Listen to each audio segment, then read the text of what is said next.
What is it do you like about Coke? I love the smell of it. Is raw. It's raw every goddamn year. Yes, Hey man, Lord. serve 'em raw, goddammit. Subscribe to Serving It Raw and let's keep it all the way funky, uncut, raw. Serving it raw just like my boy Gutter Kane. Yes, Lord. You done tapped into Serving the Raw podcast. I am your host, Gutter Kane, the Gutter Man, the Pyrex Iron Chef.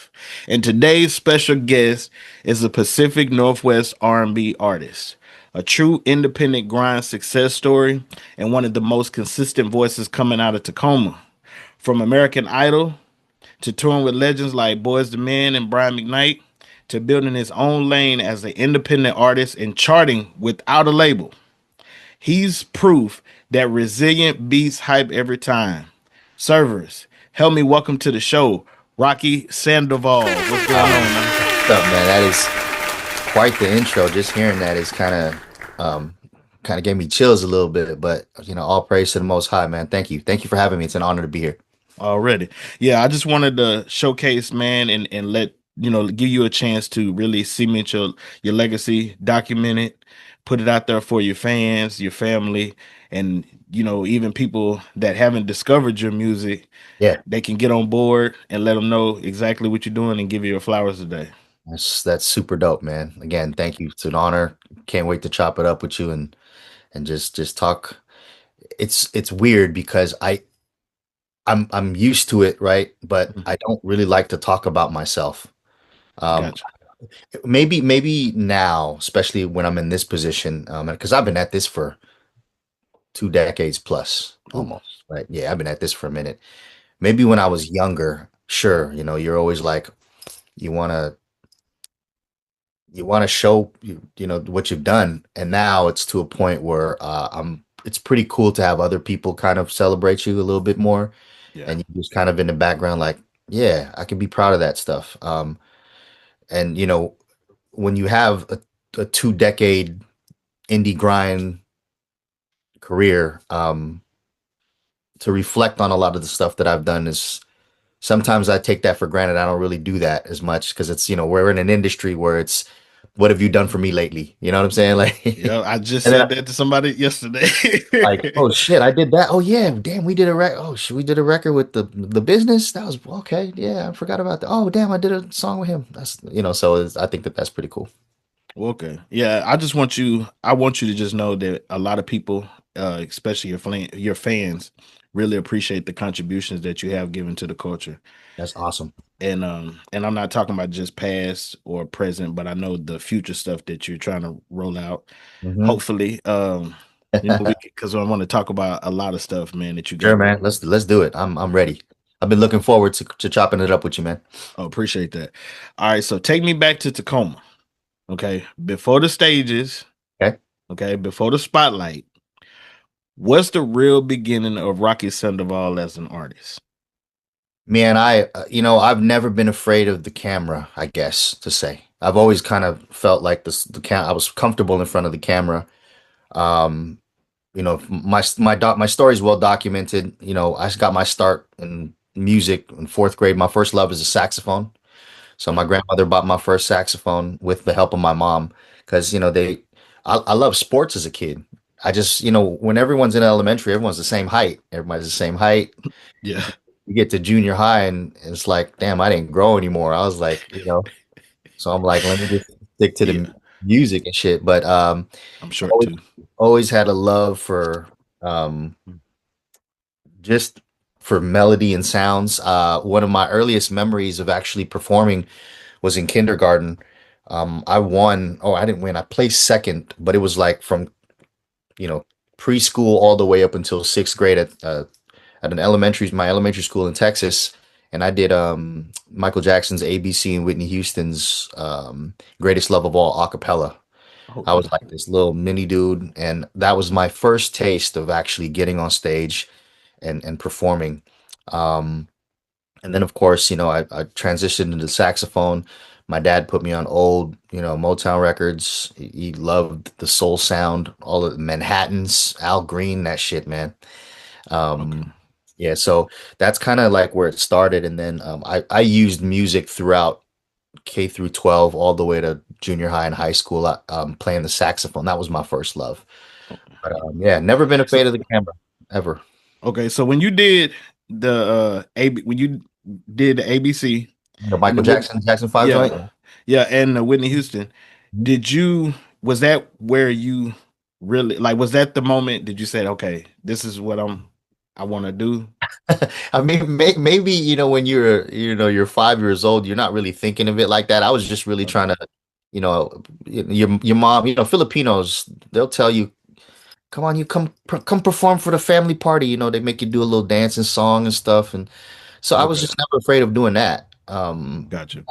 It probably wasn't until the American Idol days when that first TV show, and I got a chance to get in front of that type of a stage and get into the studio and record songs. That's when I was like, all right, I want to do this for real. But I think back then it was just the love of performing, and Okay, I really believed that music was something that I was just drawn to.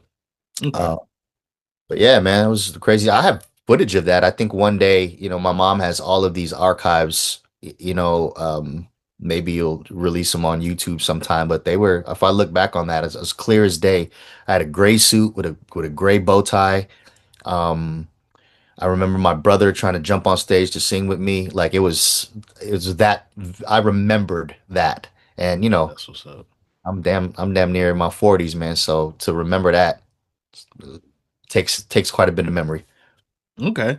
Now, as you were saying that you went from playing the saxophone and studying music to stepping on the stage like American Idol at a young age, at what moment did it stop being this is fun and become okay, this is what I'm willing to struggle for? Ma- uh, I think that was a turning point. So leading up until American Idol, I started writing. I was a closet singer for a long time. I played saxophone, and I really wanted to be a professional saxophone player. Mm, Remember my junior high and high school experiences were wonderful. Like I was really into the saxophone. I won jazz band player of the year at my high school. I was the drum major for the marching band at a very young age. So I was just used to spotlight. I was used to um, kind of being. I loved soloing. Like I always played the first chair part for the saxophone. So I don't know if maybe when you're young, you want to be the top, right? You want to be yep, the best yep. or You're whatever. gonna be the leader. Want to be the leader. Hmm. And so during that time, I wanted to do that, and I feel like I was talked out of it because I remember the counselors were like, "There's no money in, like, what do you want to do for a living?" And I'm like, "I want to play the saxophone." Or I actually wanted to fly fighter jets. Excuse me. I wanted to be a pilot, but my Oh eyesight was bad. damn. I had glasses in like fourth grade, man. And so now I still wear. Actually, I wear scleral lenses now, which are like the top of the top. Like you have to have the most fucked up eyes possible to be wearing scleral lenses. But Oh I've been damn. wearing thick glasses since I was, man, a kid, and so which was a major insecurity for me at the time, man. But going back to what we were talking about as far as um, wanting to do it for real was probably after the American Idol stuff, because leading up to the American Idol, when this is like 2002, I believe, Okay. the year that Kelly Clarkson won, I got to the top 50 in Seattle, so that was pretty cool. You get to sing for Paula, Randy, and Simon, all of the makeup and all that shit, man. Get the yellow golden ticket, the Yeah. heart round, that was a surreal moment for me. And I went in there super green, man. Matter of fact, leading up until that point, I was telling you I was a closet singer, Right. as everybody knew me as a saxophone player. But I was always writing. I always wrote melodies. I used to write. When I was 12, 13, I used to listen to Kenny G. Oh Um, yeah. Shout out to man, Kenny. I used to write to Kenny's melodies. Oh shit. I would write my own songs with his melodies because so that's kind of like where I got my first taste, and where like because a lot of the times, I looked at myself first as a singer or as a songwriter first rather than a singer, and I'll tell you why. Because uh, going up until the American Idol joint, I was told that I wasn't good enough to be a frontman. I'd have to be a background singer or a writer. Um, I wasn't the front man. And it's weird because when you're a kid and you are the front man, right? Mm, yeah. then you get to a point where people are telling you that you don't have the chops.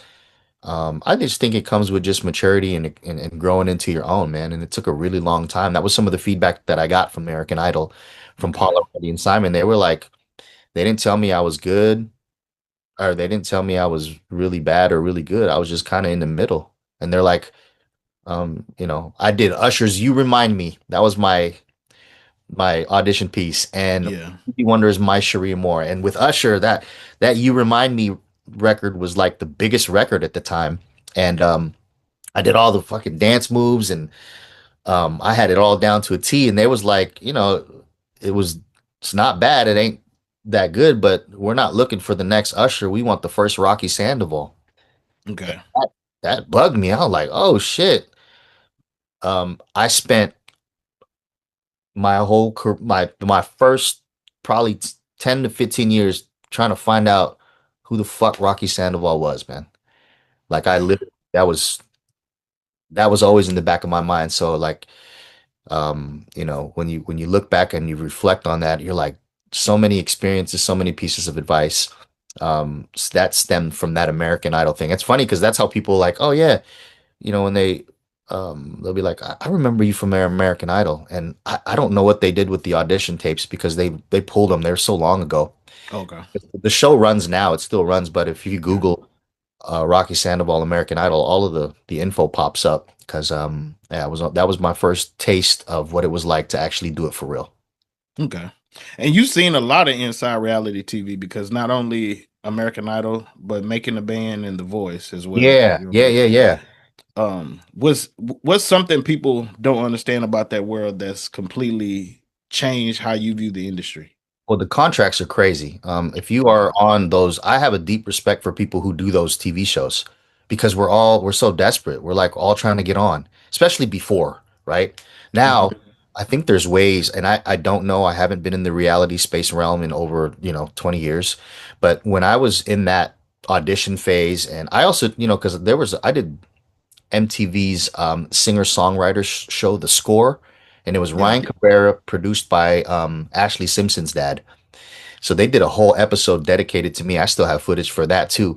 But I remember that experience and where it was like two contestants, you write a song for a girl behind, when MTV had all them TV shows like Next, or you get to choose the date, like that heyday of during that era, Yeah. uh show called The Score. And I got a real taste of what it was like to do reality TV. And a lot of those lines they're fed to you, they insinuate it to you. Ah, ain't that Uh, some shit? and I actually befriended the guy. His name was Aziz.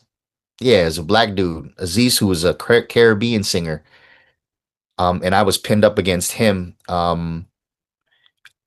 And we did this song. I did like more of a, band type of kind of how could I explain it? Like 70s Motown, try to get the girl song. And he did a Caribbean song for this girl behind the screen.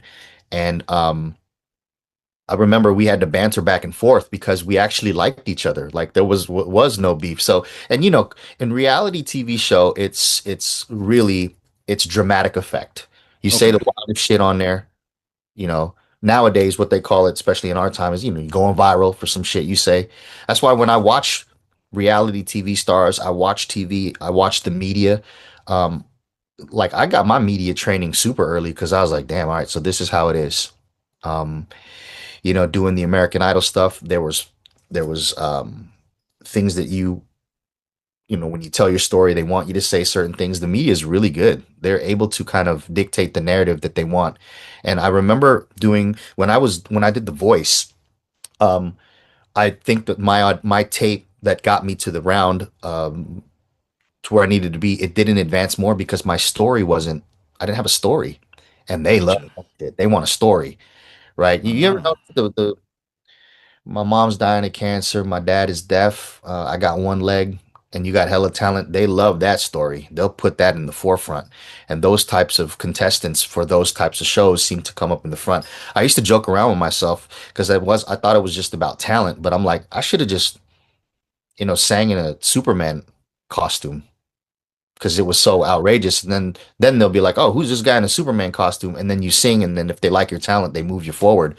Because you notice the old American Idol stuff, they used to put really bad people on that shit just for the reality ratings, you know. And so that was kind of my taste, man. Damn, boy, you dropping some shit. I ain't gonna lie. I have seen Damn. shit behind the scenes, man. That's why I really like, these shows where they tap into your family life and shit, man. Like I feel like you have to have a part of you that is still a part of you, but they dangle the carrot of fame in front of a lot of us artists, right? Okay. That's Yeah. that clout chasing shit has been going on since I started getting into the business and probably prior. The way they do things now is different because of the way the internet has completely changed the game. But those were still great times and they were great experiences for me. It's nice to have them under my belt, but I know what's going on with the reality TV shows, bro. Gotcha. Well, okay. I have to tell you, well, not tell you. I have to ask you this. Okay, now you made that leap from Tacoma to LA chasing the dream. Chasing the dream, You was couch surfing, couch surfing, bro. odd jobs, and you was in We were starving done. artist life. Starving artist life. Yeah. What was your lowest moment during that time? And what did it teach you that still shows up in your career today? That's a great question, man. I stay, sometimes, it's a long ago, so sometimes I don't know if it's necessarily exaggerated, but I've been saying it like I think I had like $23 or something in my bank account. When I did American Idol, I'm like, yo, I'm moving to LA. I like that I got it. I got what it takes. Like I know I got this whole shit figured out. And at the time, I was dating a girl that lived out there. Okay. And so I'm like, let me just move down there. So we grinded it out there. And I'm like, oh, I want to go to school. And that's when I went to the Music Institute in Hollywood. Yeah. Okay. I Um, remember you saying and I that. was working as a cashier at on the I believe it was a naval base because here in Washington I was working at Fort Lewis at 17 years old, you Okay. know, making $15 an hour, thinking I was the man because I was like, but after the American Idol thing, I wanted to build on that momentum. But um, during my time in LA, when I was going to school, I was doing all of the auditions. I was trying to get on. I have so many stories of trying to sneak into the Tracy Babyface Edmonds building, which was on Cahuenga, which was really close to where our school was. It was a few blocks down, to try to get my demo out there. Gotcha. Uh, it was crazy because I I didn't think that I was struggling. When you're chasing something, you don't know you're struggling, Oh yeah, you're right. You don't right? realize it. You don't You pay don't attention realize to that it. shit, right? Yep. You're like, In okay, the yeah, we moment. making it happen. All right, cool. Hmm. And I lived right next to the cemetery, and I had no idea that where we were living was one of the worst parts of LA. It Oh was shit. where the Ave, they call it the avenues, right there on the 2 freeway in Glendale. That's where they fucking shot Training Day. I had Oh no, shit. yeah, Oh yeah. We would be sleeping, and then there's helicopters that would be flying over our fucking apartment complex. Um, Constant cops that were coming, but we never had any issues. And I think it's because I blended in with the Mexicans, man. You shave my head, I look Mexican. So, you know, uh, those times were just, they were I needed those experiences though. But, okay. I'm kind of going off on a tangent, but I think it was when the girl that I was with, she left me. And so I couldn't afford living in the apartment by myself. So I had to, my pride was too big to come home back to Washington. And mind you, I had family in Burbank and in San Bernardino that I could kind of lean and fall back on. So that was really, really helpful. I don't want to discredit them at all. But when you're young and you're going through that, you just was like, man, fuck this, me against the world, right? You just kind of Yep. making it happen. I was sleeping on uh, friends' couches. I was utilizing all of my classmates. They would let me crash at their place. Um, we used to I was so broke, bro. I was a broke college student trying to become this star. Um, working odd jobs. I worked at a catering company. I worked at a cleaning company. I Damn. played tenor saxophone for shit for a church that I would travel about an hour and a half to go play for, and then whatever I could do to make some money, and then just because I really wanted to stay in LA, that was like my goal, Yeah. because I was motivated at that time by my relationship, and at the time my girlfriend was kind of advancing into the fashion industry, and here I am, this broke, you know, aspiring, struggling artist. So I was really, really, really insecure, like really insecure. Okay. So I carried that for a while, but that was probably my lowest point is when I never really talked about this, but I got lost in the party scene. I I got lost in drugs and alcohol. I got a chance to see what that shit was like. Now I understand why people they do that shit out there. Like LA will steal your soul if you let it. Um, Did you not want to seem like a failure to yes, your family? Okay. yes, Yeah. big time, because they were against it. They were against moving to LA for whatever reason. Um, I remember moving there with my car and then moving back. My car was fucking fucked up and look all beat up because I didn't, I was also irresponsible. I was immature, learned a lot of stuff there. I remember driving my car around Beverly Hills and they used to pull me over because they thought I was a drug dealer because my car was so beat up. Um, Damn. there was one incident I remember I'll never forget. I was with my friend Lauren and she was in the front passenger seat. We were driving around Beverly Hills, and the cops pulled me over. They thought I was a drug dealer, and they had arrested me in front of all of these rich people. I'm literally on the ground with my hands cuffed like this, and they were trying to be like, "Where the drugs at? Where the drugs at?" And I'm Damn. like, "No, Stereotype. yeah." I was like, I'm not like that, like." And they then eventually let me go, and I'll never forget that. And so those experiences just kind of shape you to where you're at now, but. Um, One of probably the best decision I did was to regroup and get back to Washington. But my lowest point in LA was that where I was living on my own because I had split up from my lady and I was broke as shit, man. I was so Okay. broke. Yep. Now you coming back to Washington and then opening up for legends like Boyz II Men and Brian McKnight, Ginuwine, and New Edition. What did being around that level of greatness teach you about longevity and professionalism? Because you Whew. did say that was the best move. You coming back to Washington. Yeah, so I moved back to Washington in 2008. So I didn't even finish school, man. Like that was probably my biggest thing. And the relationships that I built in school was probably the best thing that I got out of LA. Okay. The Music Institute, it harbors a lot of players. Anderson Paak came out of there. My man Ron Avant, who plays for the Free Nationals, he's the keyboard player. At the time, Bruno Mars was doing his thing.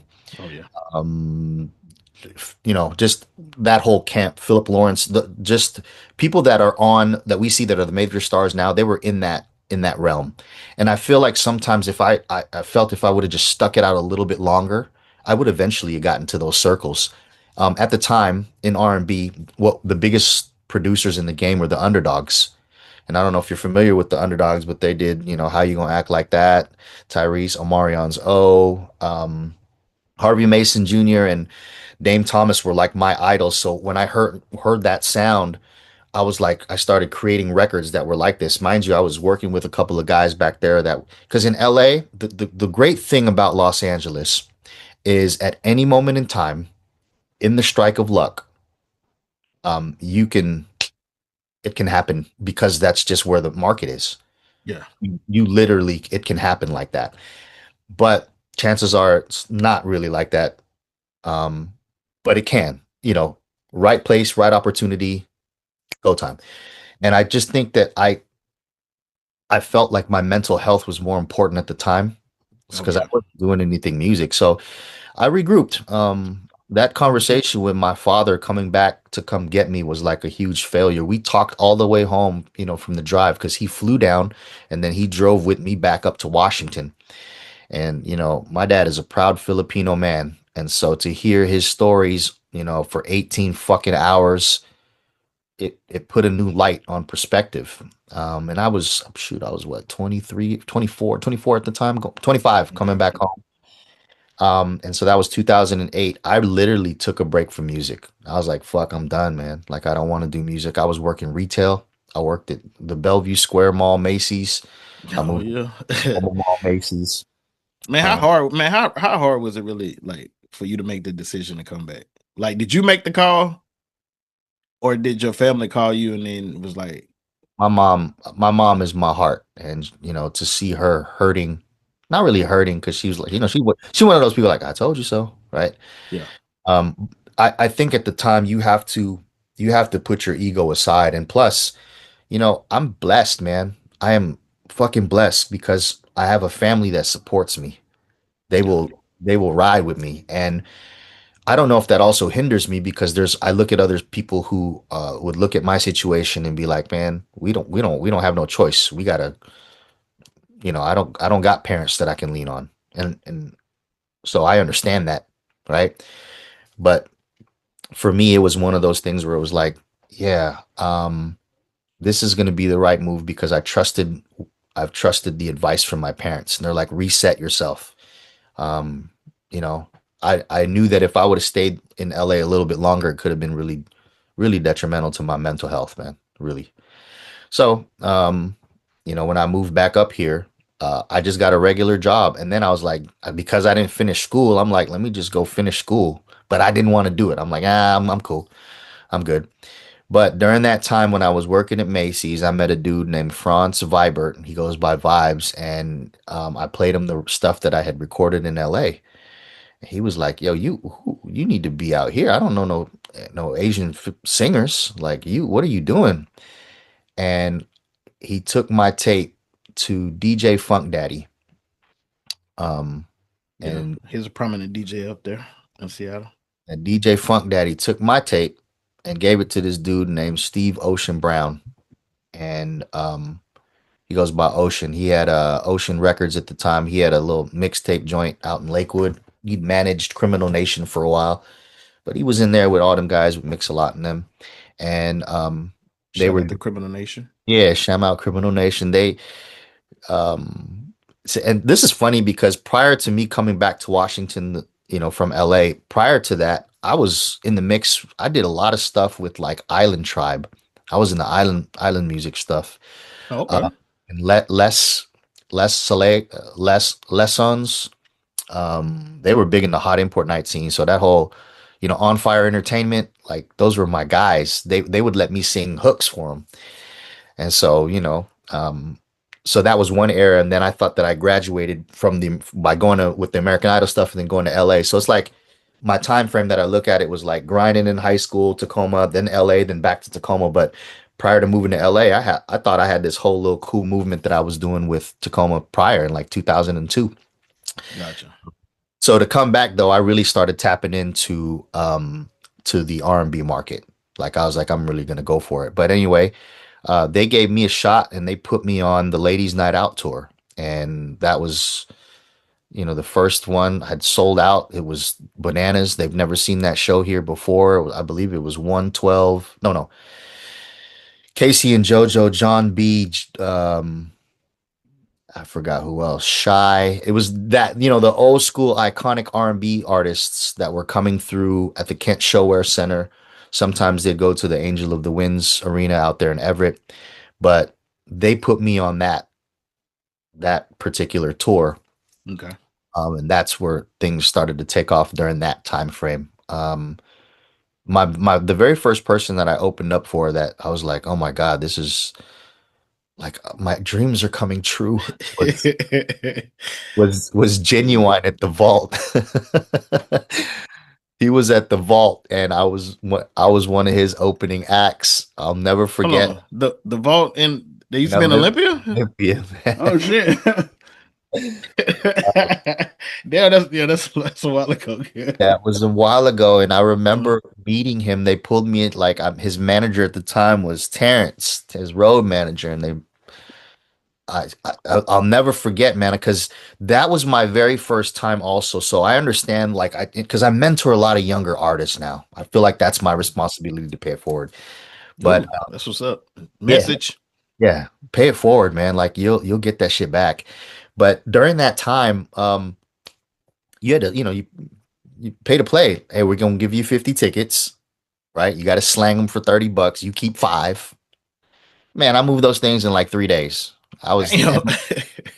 that's where I also learned the art of selling. Okay. So, and this goes back to my mantra. Now, I don't care about like that clout chasing shit. Don't mean nothing to me. And I learned that because of all of my experiences. I have people who I know, some of them are friends of mine, got millions of streams, tons of followers, all this accolade. They can't sell 20 tickets to their hometown show. They don't know how. So, and here I am learning at a very early age on how to slang these tickets, how to move them, right? Guerrilla style. But I remember doing that shit for Ginuwine, man, and they were so impressed with it that they brought me back to every time there was a major artist that came to Washington that were doing that circuit, they would put me in front of it because I was able to move tickets anywhere from Marcus Houston, Trey Songz, Bobby Valentino, Lloyd, whoever was coming through, they would Yeah. put me on because of my ability to move tickets.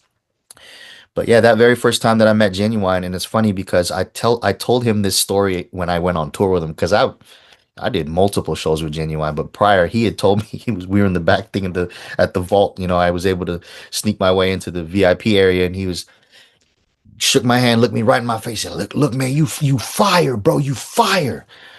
I'm gonna call you tomorrow. Wait for my call tomorrow. Man, he ain't called me, bro. I waited for I cleared my whole day. I didn't do shit the next day. I just waited, hoping for him to call me. But when we were on that same bill, something clicked that your live performance is your bread and butter Okay. as a musician. It ain't about the hottest song. You must be able to perform and deliver live. And so I took that. That was just another lesson for me was like, all right, I am going to solely focus on my live show because for the longest time, I just wanted like to be the best. You want to be the best. You want to be the best, man. It don't nobody that don't matter. Just Okay. focus on the live show. Be able to connect with your audience because I watched Ginuwine manipulate that whole audience. And there's what 750 people in there, but every Yeah. single people in there, especially the females, he had that shit on lock. And I studied that, and I studied a lot of that on that tour. So, fast forward, when I was invited to do the Ladies Night Out tour, I would, when we'd be backstage, I have tons of footage of just us at the sound check, just watching these guys. I remember watching Casey Haley from Casey and JoJo, Mm-hmm. just his preparation um, was incredible. I have so many stories about that too because I used to play my records for Casey and JoJo, man. They brought me on stage at the Fresno Save Mart Center, and I was singing Jodeci songs with them, Drew Hill, John B, Ginuwine, and it was the craziest night of my life. Oh It's on shit. YouTube. Yeah. I remember JoJo giving me their microphone, and I'm forgetting the fucking words, man. Like, um, so it's crazy because I'm like, I've not, I don't really reflect on a lot of the old stuff. So you kind of asking me about these is like, dang, I Hey, really did it's, that. Pretty yeah, cool. yeah, man. Hey, you gotta sometimes you gotta look back, man, at what you've done and really show some appreciation. A lot of times we be moving so fast, we never get a chance to really do that. Yeah, yeah, absolutely, man. So I feel like I just completely lost your question, but That's fine. Look, you didn't lose it. You still on topic. You still going. You telling your truth. You telling your story. I We not appreciate gonna it, man. legacy. Damn, it's almost therapeutic to be able to talk about that kind of stuff because yeah, and I try to tell people, especially like the younger artists now, man, like just enjoy the journey. You just never know what's going to happen. Okay. No, the question just was for like what did it teach you about longevity and professionalism, which you stated that when you were saying how you paid attention to the way Genuine did his on stage Mhm. performances, and then you said you would sit back and watch Casey and JoJo and stuff like that. So no, you answered that one just fine. Yeah, yeah, and I wanted to add one more thing. It Mhm. also taught me that all of the stuff that I heard about with going on tour and the groupies and the madness is fucking real, man. Like I saw it firsthand with my own eyes. about what that shit was like. And I was like, dang, I saw the great thing about, and this is a testament to Steve-O and his whole team. They treated me like a normal, they didn't treat me like some small dude. Like I felt like I was on par with those guys. They gave me my own dressing room. They would give me my own, they were paying me. I thought I made it. I'm like, damn, I made it. I'm out there, having shot. John B would come into my dressing room and drink shots with my family. Like Damn. that's incredible shit. And my parents, my mom don't know who they are. They just, fucking John B, man. She don't know about that cool relax. Man, come on now. Drew Hill was in there. Jazz was in our dressing room, and my mom was just hugging on him. I'm like, that's Drew Hill, ma. Like, so those were just amazing times, man. But it also taught me how to handle all the aspects of trying to be an artist. And then you can get lost in that really quickly if you don't have the right team around you, stuff like that. So it really prepared me for, like, if this is the life that you want to do, then you do that. That tour actually showed me how to put on my own tour. Okay. And I attempted those multiple times. Some of them successful, some of them not. Okay. Now, before you were saying that there was a period where you were kind of chasing the sound. Yeah. At the part where you were talking about they didn't want the next Usher. Mhm. They wanted the next Rocky Sandoval. So I know in another interview, you said you were chasing sounds like Justin Timberlake, Neo, Chris Brown, stuff like that. You're just trying to find your lane. When did you finally feel like this is Rocky? Not the next anybody. This is me. It's crazy because the biggest record that I've done so far was obviously my partnership with Warner Music. And this was right pre-COVID, in the middle of COVID. But prior to that, I did a record with the Stereotypes, and this was a really major turning point in my career. Obviously, we're familiar with what the Stereotypes have done. I mean, they cleaned house for 24K Magic. And getting that meeting and getting that opportunity was already big in itself. So when I was able to do that record, August Rigo wrote the record. Still in Love is one of my biggest records. And to this day, I'm like, dang, that I really thought that was going to take off. And that's how I realized that I'm not in control anymore. It's really God. It's really up to him. But that sound, I've always loved R&B, nostalgia 90s R&B. And I remember before when I was doing those type of records, when I would talk to, and I don't even know if they're real A&Rs because I've never actually got into the label meetings. Excuse me, never got into the buildings. If I would go meet with Atlantic or if I would meet with Def Jam, because I did some meetings in New York, we would always meet at a Starbucks or at a studio. It wasn't in the building. So I don't know. I just, when you're desperate trying to get on, you're just going wherever. But they would be like, you're dope, but your sound's outdated. Like, you like R&B is basically R&B's dead kind of thing. And so, that was like soul crushing to me because I'm like, I don't know how else to be. Like, this is what I love, I'm a singer. So then I really started, I think, if Neo's So Sick was hot, I'm creating a song that sounds like Neo's So Sick. Gotcha. Right. This is why I am in complete awe of Chris Brown, because I watched him from 16 years old coming up all the way to now where he's at. Obviously, he has won the talent and the charisma to do all of that, but he also pushed the right buttons for these records.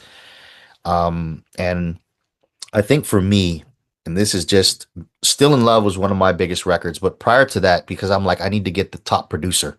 How can I get, I mean, there was nobody bigger at the time than the Stereotypes. But prior to that, I did a record with The Business, and they did Chris Brown Strip and The Business from here. Yeah, And yeah. so, Shout out to them producers. shout out to Dow and Kenny, man. They gave me 2 records. And so I thought I was out of here doing that shit. We did a song called All Night Long featuring, I think, one of the Northwest, King Leezy Soprano, one of my good friend of mine. But we did a couple records that were produced by The Business. So I was just trying to work with people that one were willing to work with me, and then two that had a name so that they can kind of get me into the industry instead of actually trying to develop my sound. Um, I also learned during this process that I was, because when you're so desperate to get on, you listen to everybody. You can't listen to everybody. There's a lot of people out there. You ever take advice? It's like, you can't take marriage advice from somebody who's never been married. So your single friend's giving you advice about marriage. What the fuck are you talking about? Like, Message. like I was getting a lot of stuff, people were giving me advice, never broke an artist, never been in my position, but because I respected them, I would listen. Then I started realizing it wasn't until COVID, Okay. when I grew my hair out, and it was a symbol of freedom for me. Um, this is 2009, yeah, 2019-ish. I wrote a song called Mamba Mentality. And I penned a song called 90s R&B because those were like the two records at the time that symbolized who I was as an artist at that moment. And when I got the attention of Warner Music Philippines and was able to do a deal with them, I think that that's where I started to develop this certain sound because people were like, all right, cool. You're going to get this kind of pop R&B thing going on. Nostalgia, not with 90s R&B roots, really emotional R&B, melodic. There's storytelling in it. So that's kind of like where my lane is. Coming back to what we just released in past November, Okay.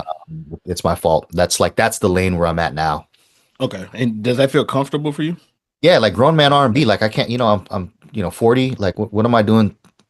Singing about fucking three bitches in the club. Like I'm 40. That's I got you. and there's nothing wrong with the new R&B. You go to Spotify playlists and you hear the R&B lists that are on there, right? R&B X. I'm hearing all these records. I'm like, cool, this is cool. But I'm hearing them components of 90s nostalgia R&B in there. They're because they need that. That's Yeah. I grew up on that era, man.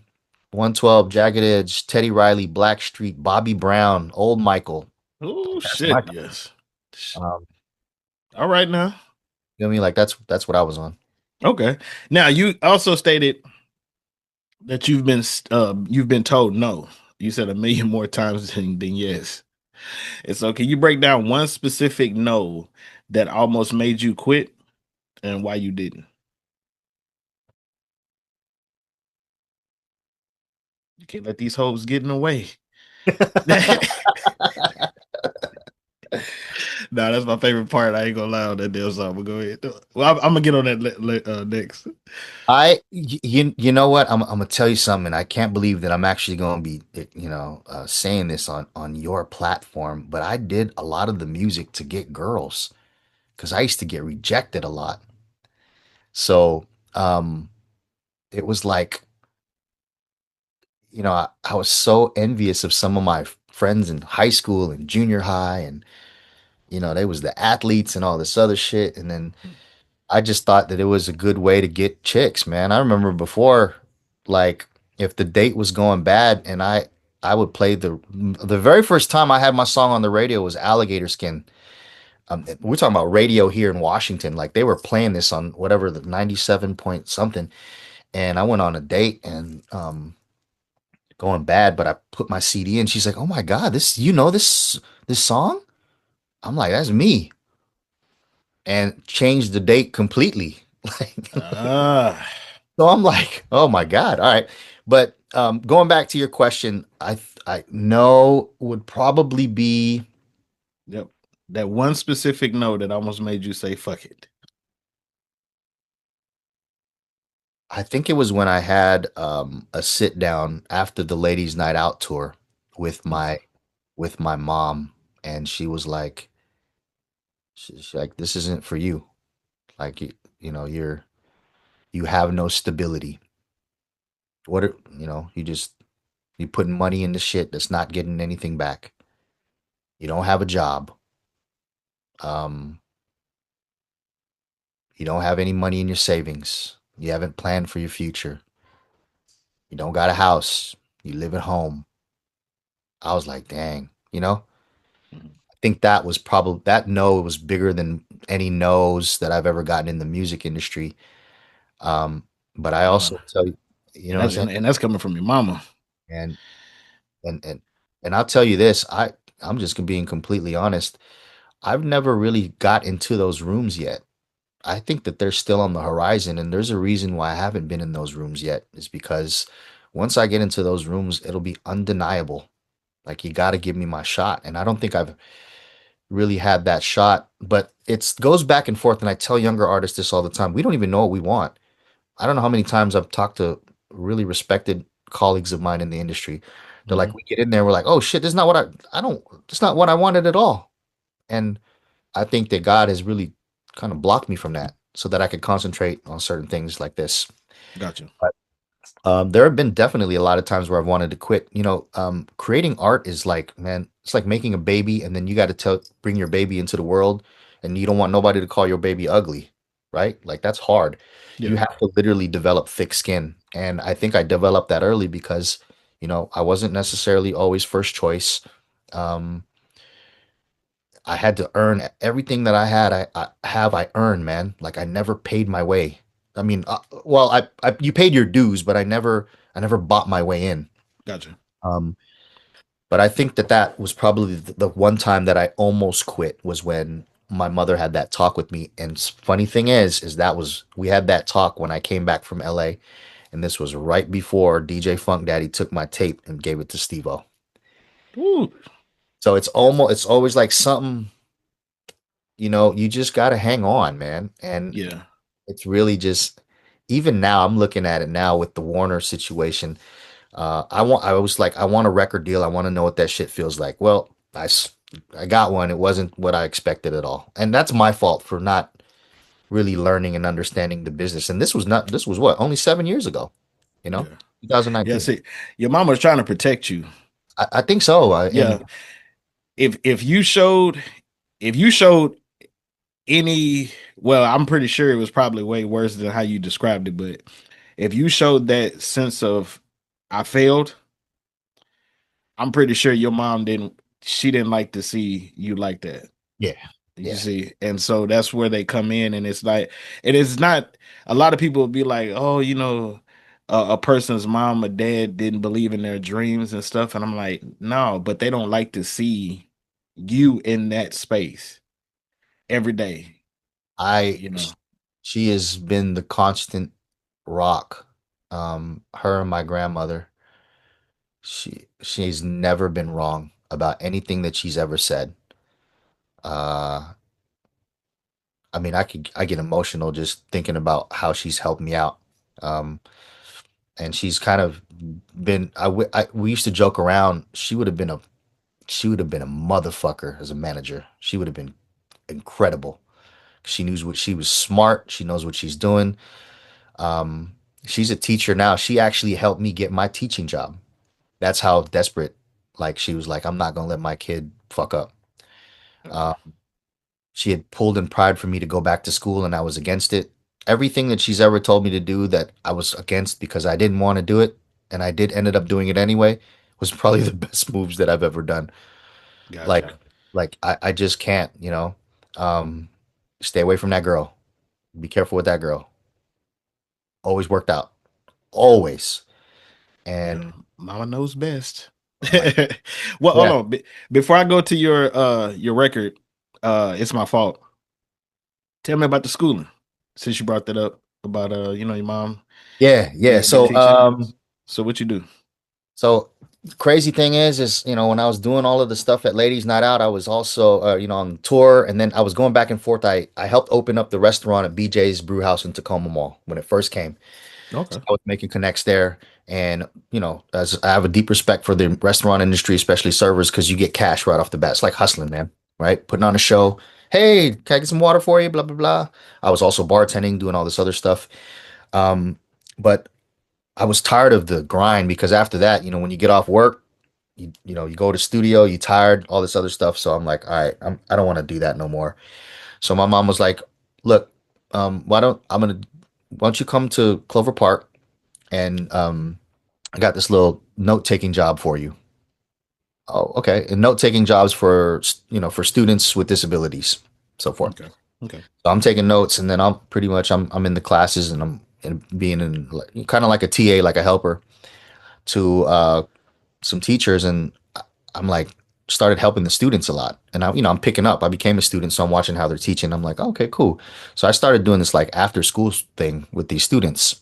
Like, yeah, if you guys weren't understanding it, you guys should stay after school. I'll help you. And I was doing that for free. Pretty soon, it was like one student became four students became 10 students. Pretty much, I had a classroom right at the end of class. Oh shit. And the dean at the time was like, "Who's that? Oh, that's Loretta's son. Does he teach? Oh, he don't even have a degree. Nothing. I didn't have no schooling." So she comes in. She's like, "Wow, is this something you want to do?" I'm like, "No, I'm just trying to help." And then they were like, "I mean, this is how much you can make as a teacher." And I'm like, "What?" And then she's like, "Do you have a degree?" And I was like, "I don't have a degree." So all that time that my mom was telling me, you need a degree, and I didn't believe her. Now I'm like, shit, I should have just got my damn degree. Yeah. So I ended up going back to school at the University of Washington in Tacoma since it was You close. you They done. hired me on contingency. So like I could go to school with the intent of getting a degree so and to be a teacher because I was already doing the assistant work that the teachers were making. I just wasn't making that money. And this is Gotcha. what I tell students in my classroom all the time. We just live in a society, especially here, that you need some kind of certification that says that these companies can pay you what you're worth. Because if you don't have that shit, it don't matter if you have 20 years experience on a construction site. If you don't got your GED or these degrees, then they're gonna pay you this instead of even though you got all this expertise. So, I use a lot of my music stuff in my classrooms. Some of my students will find me and then then it becomes that whole thing. But I've been teaching for I love it. It's another form of being, and I found out that I found a lot of gratitude, and I found a lot of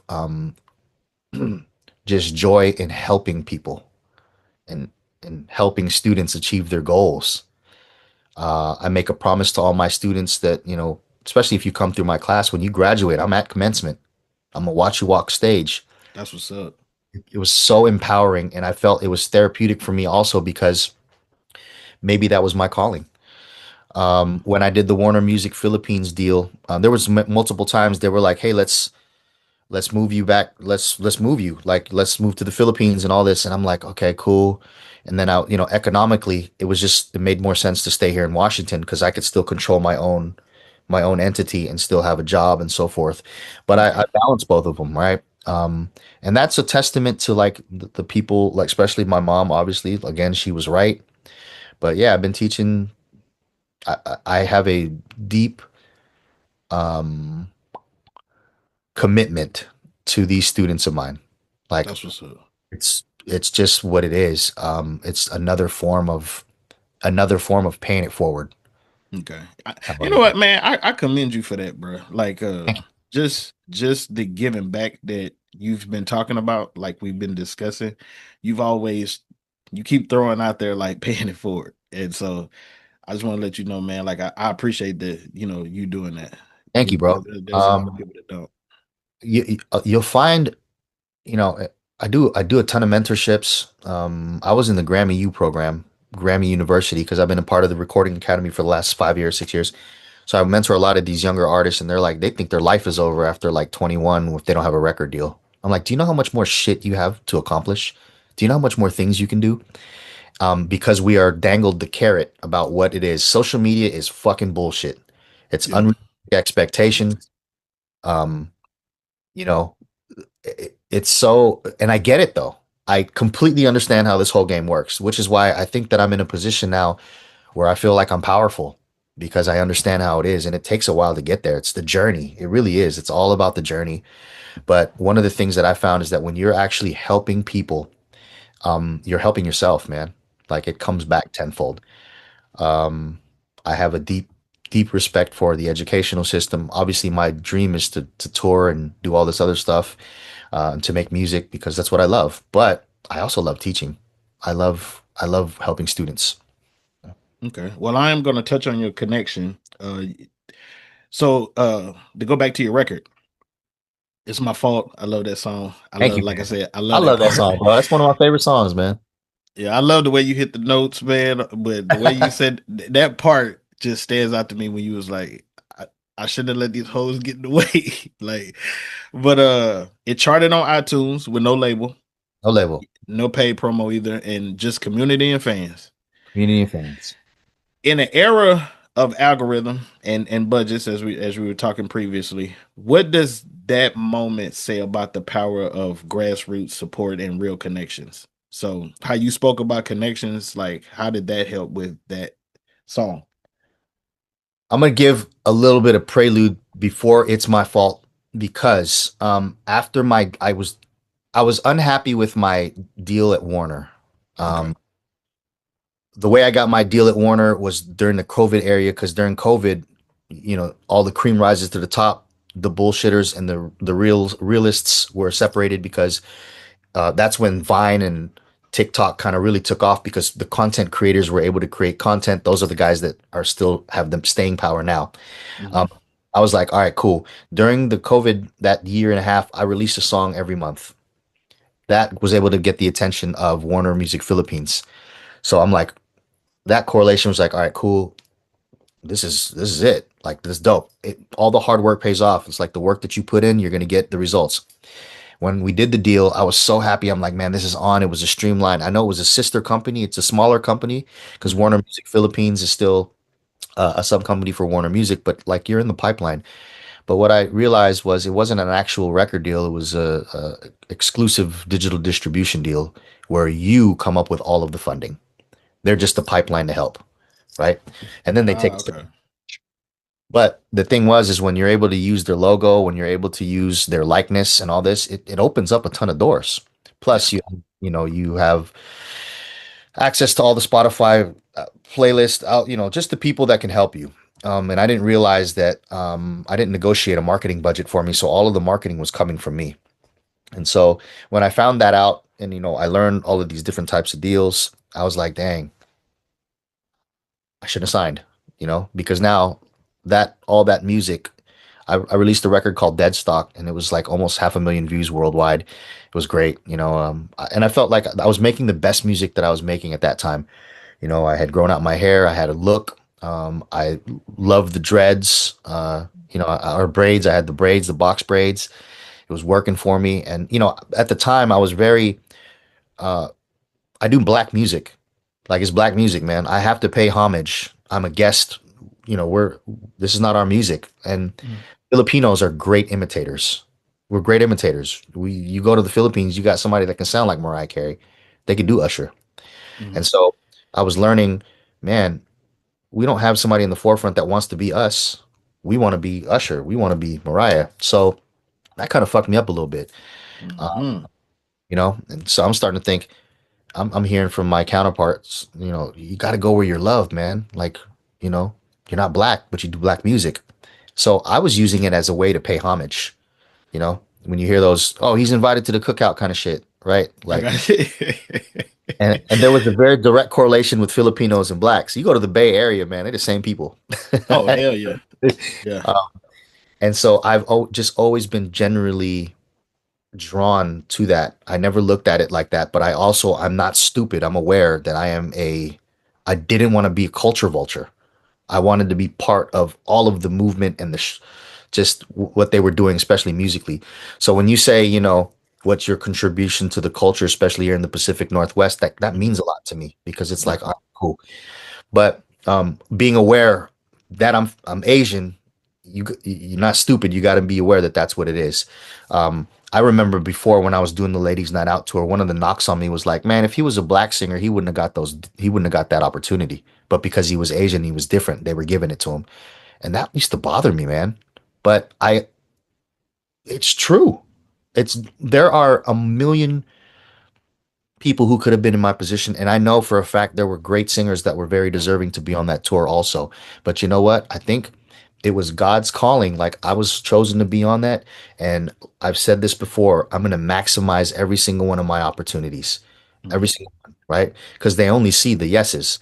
And so going back to the Warner situation, now it's the opposite because now I'm signed to Philippines, the Filipino brand, so Yeah. and then I realized, damn, I'm not really getting the love like that. I'm actually getting it more from my urban listeners. So that kind of messed me up a little bit. And then I had a really good mentor of mine. Shout out Uncle Nudie, man. And he was like, "You think too fucking much. You just stop Yeah. thinking. What are you doing? Just stop thinking. You want to do this all the man, fuck all that." So I started taking on that mentality, man. I'm just gonna do the music that I like. If I like it, I'm gonna do it. And prior to the "It's My Fault" record, I don't know if you were had got a chance to check up, but I was working on a different sound called Drill Love. It was R&B drill, and I Okay. had a whole album that was finished. I just had creative differences with the people that I was creating it with. Real big creative differences because I'm one of those people that don't take disrespect lightly. I also am very big with energy and being able to vibe with people. That's one of my biggest things. Like everybody that's ever worked with me, they can a testament one to my work ethic and my two the ability to collab very easily. Like I'm all about the product. But Okay. um prior to that project called Drill Love, which I was pushing super heavy, I had already written "It's My Fault," and I wanted to go with that, but I didn't. I I should have went with that first because we could have started this whole movement earlier. We talking about years earlier. Okay. But I would play it for these people, and they're like, it's all right. It's not, it's cool." When I decided to scrap that whole Drill Love project and just do um, what I wanted to do, the results, that's why it means so much to me because Gotcha. charting That's the independent, connection. I'm like, I knew I should have just went with my gut. And so, yeah, "It's My Fault" was written years ago. And for it to come out this past November and do what it did, we put a lot of work into it. It was three dudes. It was me, um, my business partner at the time, Donald Ballister, and a couple of homies that just were kind of planning, hey, how we gonna want to put this out? I remember playing it for some of the industry execs. They're like, it's all right, it's cool. I'm like, nah, it ain't all right. Just let me just get some. If we can get some traction, we shoot the right visuals for it, because people need that kind of music, man. That shit's missing. Like Yes. we need that kind of music, and so I just rode that hard. And I think even though right now it's not like my biggest as far as streaming, but as far as the impact Mm. and the organic reach, "It's My Fault" is still it's a slow burn record. And if you were to ask me, what's your sound, Rocky? What that right there is what I sound like. Like that's who I am. Gotcha. Gotcha. Okay. Now, right now, you've got momentum. All to Myself just dropped featuring VZ. Yeah. Okay. And you're building towards Monarch, right? Yes. Yep. I Okay. got And an album called Monarch that I'm working on. Um, it's almost done. And again, I've learned to like we can have all the plans we want, Gutter, Mhm. everything ready to go, and on the turn of a dime, that shit could change, man. Just I had a huge music connect reach out to me a couple weeks ago. It was like, let's do a project together. And I'm like, damn, man, I got this album coming out, but it's when who it is, you're like, you can't turn that shit down. So it really there is no formula for this whole thing. I'm just going with the flow. I'm really just trying to find out these different ways. We're shooting the video and the visuals for all to myself. Um, I love V's. I think V's is very deserving and he works hard. I work rock with that, but I'm just trying to stay current, just trying to stay within my realms. And it also balances with who I am as a person and what I do, my livelihood. okay. Now, what are you trying to say as an artist right now that you maybe couldn't say before? I think a lot of times now because you're about to see more of an acting side from me. I love acting too. I would Okay. more cinematic visuals.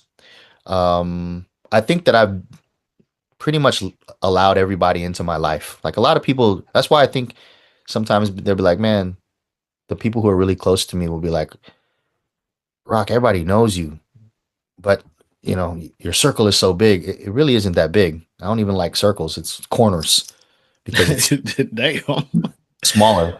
But that's part of the deal. Like you must allow people to see what they like because I tell story. I'll talk about V's for a sec. He, talent, all there, everything's there. Songs. What am I doing wrong? It's not about that, V's. It's about putting a story together. You got to have a story. Yeah. If you were to ask what my story is like, the underdog that turned legacy artist that is doing it his way authentically. That's my story. I incorporate my fiance and my kid into my narrative. They're in a lot of my content. I shoot a lot with my family. I'm a family guy, which is weird because the music that I do before it was to get the bitches. Like you got that's what it was. Now it's trying to transition into authentic R&B. And I think I've learned one of my biggest things that I've been able to learn is to separate the two. When you can separate, because this is entertainment industry, right? We're here to entertain, and then you have real life. The key sweet spot is to be able to merge both into where it becomes like this. Oh, okay, that's who Rocky is. There's the authenticity. I hate when people are like, man, Washington don't support. Man, that's for y'all. Washington supports me. I sell out shows. They buy my records. I have a good fan base. Um, and that's not by accident. That's by calculated movement, by staying true to yourself, staying authentic, and overall being a good person. I think if you're a good person, man, people can feel that. They can feel that energy. Two things. So one, I'm gonna say this, and I'm gonna keep saying this. The reason why I don't think that Washington doesn't support hip hop artists, what I think is the issue, okay, and this is my personal opinion, is a lot of artists that are from Washington are copying everything else. They're not being true to themselves. And so when you have artists that's doing drill music like Chicago, or trap music like ATL, or you doing the hyphy sound like the Bay Area, I can just go to those spots and get those artists. But what is the sound of the Northwest? And I'm gonna keep saying this. I still think somebody who does hip hop or rap, whatever you want to call it, needs to incorporate grunge into the music. Grunge came in and overshadowed the hip hop scene here in Washington.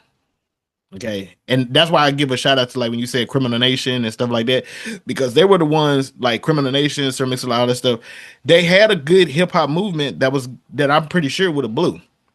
But grunge just came in, and it could be the fact that it's more predominantly white in Washington State. But grunge was able to kind of come in and just overshadow the hip hop scene a little bit. So use that though and incorporate that. But now so that's the only thing I want to say about that. So yeah, you're right. I don't. I'm glad you brought that up because I wholeheartely feel the same way. There's a couple of artists. It's almost like if the rap isn't mainstream, that's what takes off out here. I remember listening to, like, during the heyday of Raz Simone. I was like, I've never heard that type of rap style. Right? Yeah. Like it was like almost rockerish. Yeah. I'm like, I don't see why they won't use grunge, because I'm like, if you use grunge, because we're in a spot that's predominantly white, you're gonna get those, the backing from that. Right. Yeah. Now, my second thing is this. I like the chemistry that you and BZ have. Like, y'all have been kind of going back and forth on each other's projects and my dog, man. Yeah. Can we expect an EP from y'all? You know what's crazy is this is the second platform. I was just on Watch Your Tones podcast, and he said the same thing. Yeah. He's like, y'all need a EP. And V's, to his credit, has been on my helmet about that shit. That guy is a recording animal. He records like crazy. The only thing that for me, it's not about. I love V's shit, man. Like we jump on each other. We matter of fact, Monarch, my album has his producer all over that. His fingerprints are on that. Okay. Shout out. What's holding the EP back? I think it's just the timing of what it's doing. I think he got an album coming out called R&B. Yeah. Man, I done heard those records. They're amazing records. They fit for him. That's not far-fetched. I mean, we're definitely in conversation. We love It's My Fault. I feel like it's just not, and the reality of this is, even though, and I'm glad that you pointed out, it's very humbling. all organic, bro. You're charting without no label. The industry is about money. It's literally about money and the funding to get you on there. Um, you pay a radio promoter to pitch your songs to chart on IBA on the indie R&B charts. It doesn't just get picked up. Like we invested into that, and then when it got picked up, it hit top 40. It got to as high as 14, and it'll run until its course. It's still running now. It's just not as hot as what it used to be. So, you know, um, these blog placements, we just got picked up by The Source. We just got picked up by Rolling Stone Hype. Excuse me, Rolling Stone Spotlight, Rolling Hype. All these publications like those. They now because of those, I'm getting more interest, right? Okay. But you pay a PR person to pitch you for that shit, right? Nothing is free. Everything is basically the algorithm. Let me tell you something about these algorithms. A lot of these artists, they'll hire to bump up their views. I used to think it was probably getting on playlists. It's not. It's about your engagement. Right now, my number one streaming in Spotify is Brazil because I targeted some ads. Learning how the meta ads, all that works, the metadata for ad space works on Google and for Meta is like changed my entire process because now we're targeting places you have to go where you are loved, where they fuck with your music. Mm-hmm. I think a lot of times we're so drawn to, oh, I want to be the best in Washington. I'm not on the list. Why am I not on the top 25 list? It's that none of that shit matters. You go where the people love you. And I'm Filipino. I thought it was the Philippines, but and some records are doing well in the Philippines. Some records are doing well in Brazil. Some records are doing really well in France. Like the global reach for where your music can go. There is an audience for your music, and they will believe in you if your shit is authentic, and they believe that what you're saying is true. And so that's really been the interest of what I'm doing. And I challenged VZ to do that. Like, hey, these records that you're making are wonderful. We know you can make records, but what's your story? Incorporate your family. He don't want, and again, I don't want to do that. People don't want to mix it, and that's fine. So you got to find what your story is. My story is the narrative of the underdog that tries to make it, being authentic, and then of course, quality R&B, man. I'll put my catalog against anyone, and I'm not just saying this out of just tooting my own horn. I just believe in all of the records that I made. I'm not going to make anything that I don't believe in. Okay. And so I think people gravitate towards that. They want to support you. They want to support people that are going after their dreams. Washington is a great place, but I also understand the reality of things that if you want to be into a cross major market, you need to be in those New Yorks. You need to be in Atlanta. You need to be in LA. That's just where you got to be. When I was doing, I had a mixtape that came out probably 10, 12 years ago called Mr. Versatility. And I'm doing a lot of rapping on there because I was with a group called On Fire. Shout out to Low and L Dubs. Those guys really taught me how to be rappers. And if you YouTube On Fire Entertainment, I'm singing the hooks and rapping hooks also because sing rapping, I'll never forget when I heard Bryson Tiller. I'm like, man, I was doing that. Or, when you brought up the drill and the R&B, and drill album, that's the name that popped in my head. I was just like, oh, Bryson Tiller. I was like, damn, he had that before them. Like I would love, man. I remember when Trey Songz did "Oh, is Mr. Steal Your Girl?" Like, oh yeah, I was like, damn. And then prior to that, R. Kelly, the TP12, like, he was doing. So these all come in different eras, right? And so when you aren't really sure of who you are, you just begin to mimic. And I don't even like the word mimic, but I always call it pay homage, but you tend to copy what you feel people like instead of you actually being yourself and then doing it. So now I feel like I'm doing what I like and people are reacting to it because they're like, oh, that shit is real. Well, now I got to ask you this, not just as a fan, but for the culture. Who are your top 5 artists that shaped you? Top 5 artists that shaped me. Number 1, vocally, it'd be Donny Hathaway. Oh shit. Okay. wanted to be Donnie. Like I loved his songs. I wanted to sound like him. Usher, for sure. Okay. Usher. Um, Donnie Hathaway, Usher. I go producer slash rapper. It's a toss up between Kanye and Pharrell. Like when they Okay. came out. Yeah. So I mean, if that's you gonna count that as four, and then obviously Michael Jackson, man, Prince, Michael Jackson. So it's like Pharrell, Kanye, Prince, Michael Jackson, right? Yeah, I got you. Okay. like that kind of stuff. Like, yeah. Okay, that's a solid top five. Mhm. Now, I don't like ending with what's next because, like I told you before, this platform is about documenting legacies. Mhm. And when it's all said and done, and somebody finds your story years from now, what did you want them to understand about your contribution to the culture? I gave everything that I had. I maximized every single part of my talent. Um, I wasn't the see. People were like, "You gotta stop saying that," because people are like, "Man, I never looked at myself as a vocalist." Right? I didn't think that I was like blowing people away with my vocal ability. But then I'll hear somebody who's like, "Man, you are amazing you're an amazing singer. I can't." I think that this was just from like years of being told that I wasn't good, right? You got to break through that. I think that I make the records that fit what I do. What I do really well, right? But I think it comes down to somebody who gave it his all. My work ethic was the thing that was going to be able to carry me. I would outwork anybody. I don't care how good you are as a singer or as an artist. I felt like if I worked harder than you, then I'd still be in the same playing field, right? Somebody who loves really, really hard. Like if I put my mind into something and I say I'm going to do it, I'm going to completely do it.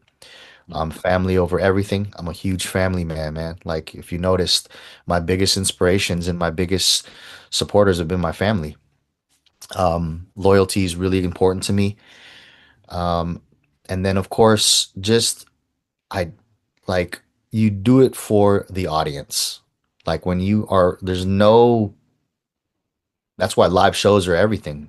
When you feel that connection with the audience, Mhm. it's irreplaceable.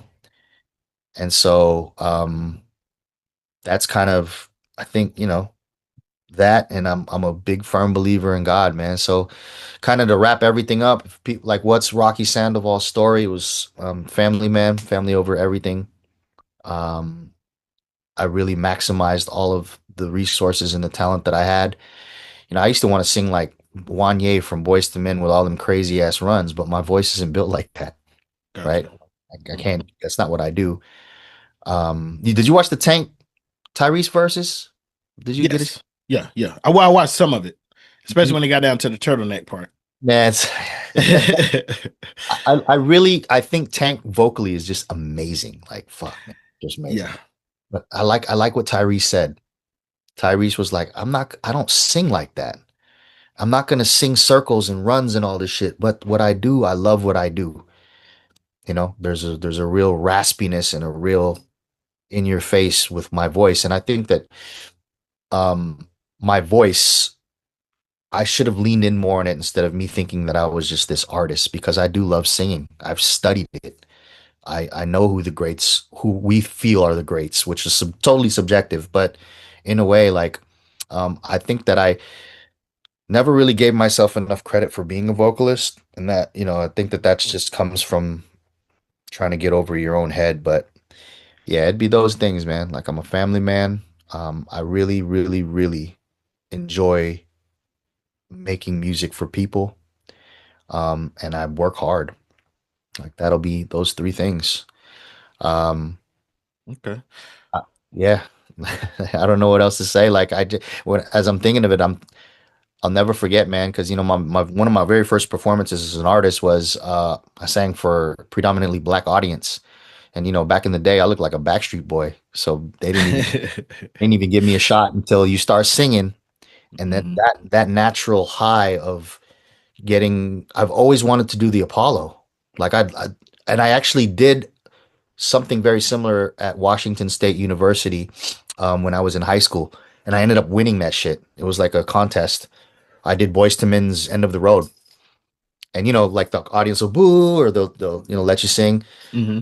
But I've always wanted to do the Apollo for those types of reasons because again, I pay homage, uh,